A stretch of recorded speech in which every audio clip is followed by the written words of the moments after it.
It's a big statement from Kyle Shanahan, who knows what good quality play looks like. He's as hard as anyone to beat that he's ever played the game. Would you guys say that Patrick Mahomes is your most intimidating quarterback of all time? Ryan, do you put him on the top of your list?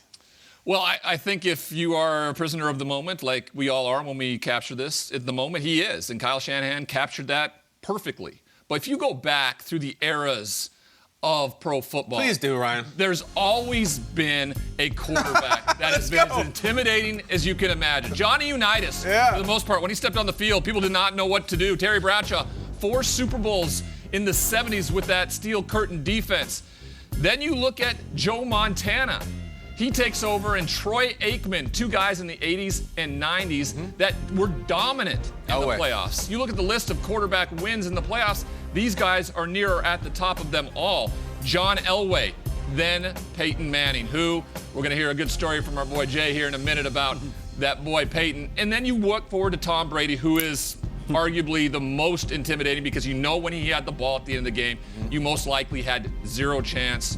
It's the same way people feel about Patrick Mahomes right now. So if we're looking at it at this moment, yes, he is the most intimidating player during this era of football because of what he's done in his 6 years and how he's finished every year playing for some sort of championship because of it. No doubt about it. And there's certain guys that when you know you have to play them on Sunday and you wrap up the previous game and you come in that Monday, it's just a different feel around the building with everybody. And it's almost like as a kid, you continue to hear this thing about the boogeyman's under your bed. You have older siblings, they're telling you about it. And then when it's come time to go face to face with the boogeyman, it changes. I remember my rookie year, 2009, we're getting ready to play Peyton Manning and the Indianapolis Colts. We play him 2 times a year, and we come in on Monday, and I'm just a rookie, and I'm about to start in this game. It's this cold blue type of game for the Titans, and we come in and we get a whole pamphlet on Peyton Manning, and it's everything from hand signals to code words of everything they've picked up over the years of playing against him twice a year. We change our entire game plan. We all wear wristbands. There's no coach that's allowed to do any hand signal on the sideline because if you do it, Peyton Manning is going to pick up on it, and he's going to know everything about our defense. So we tried to do everything we can. He still threw for over 300 yards, and they blew us out at home in that game. And you talk about intimidating. That was Peyton Manning. You could see the fear in the eyes of the coaches. I'm starting as a rookie, and I'm looking at my DB coach, and I'm like, hell, you look more scared than I am, and I got to go out there and actually try to cover Reggie Wayne out there at the receiver position. We get blown out in this game. I start. The very next week, we go on the road to Foxborough, and I have to start in that game due to injuries. I shouldn't have been out there by any means. We lose that game 59-0 in the snow to Tom Brady. So when you talk about intimidating, to your point, Ryan, yes, Patrick Mahomes is that guy, but you just put them all in a bag, and you're scared as hell of all of those guys, whether it's Drew Brees, whether it's Peyton Manning, whether it's Tom Brady, now Patrick Mahomes. So many guys strike that fear, and you can just see it in the eyes of the players and coaches when you got to go like your against them. Position coach being more nervous than you. Oh, my goodness. I'm like, am I going to be all right? Like, you feel good about me being out there? He's responsible for all of you, though. Like, you are responsible for your business. He's got to get it all right. You know how your kids, like, take their cue from you? Like, how you're acting, like they act how you're acting? Stay strong. I'm like, Coach, stay strong, man. Stay strong. Like I think intimidating is a fun word to play with because, you know, Patrick Mahomes' personality, I don't think is intimidating. His ability and his legacy. And you guys, you NFL players, you're not getting intimidated like, oh, this guy's going to mess me up. You're more intimidated by, like, I might lose my job, like, I may lose money, like, this is a big deal. I don't want to be exposed. I don't want to lose my position, anything like that.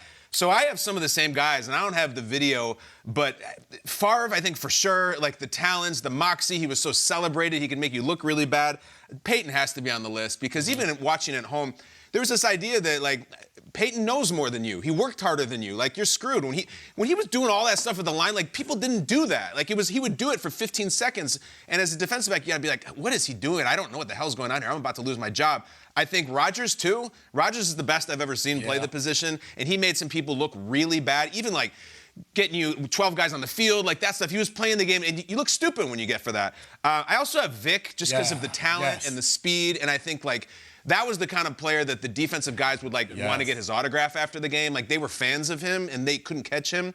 And lastly, just Brady. Like, Brady has I'm at the turn on Sunday at the Masters, and I'm up 2 strokes on Tiger. I should be fine, right? No, you're screwed. Like, he has that I'm the greatest ever, you know it. He was the greatest ever 10 years ago in his career, like while he was playing. Favre, Peyton, Vic, Rodgers, Brady, those are my guys. But Mahomes certainly becoming part of it. That's a really good list. And I also enjoy the word intimidating as it applies to the quarterback position. I look to you guys as I can imagine that playing an intimidating quarterback is somebody that for 60 minutes he mentally exhausts you. We ask questions all the time, you do, of defensive guys that come in. They're like, hey, when you prepare for fill in the blank, we will quarterbacks who remain nameless.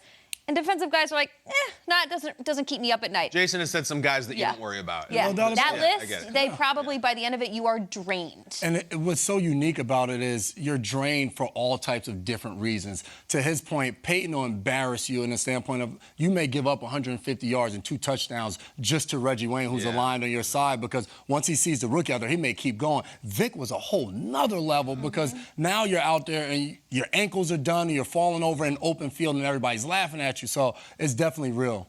The thing for a quarterback, too, on the other side of that coin was, defensive backs weren't necessarily the intimidating pieces to it. What were for us were what linebackers could do in the gaps, and in particular, guys that were coming off the edges for us. So we were always looking around, where is Reggie White lined up? Where is Bruce Smith lined up? Where is Derek Thomas lined up? Because do I need to move the protection, get my back on it to chip, or move a double team to make sure? That's intimidating for a quarterback. So it's always great to hear the different perspectives around it. In this day and age of pro football too, it's all about the quarterback. So if you can find the one that is the most intimidating during that era, everybody else is going to be just shaking in their boots when they have to go up against them.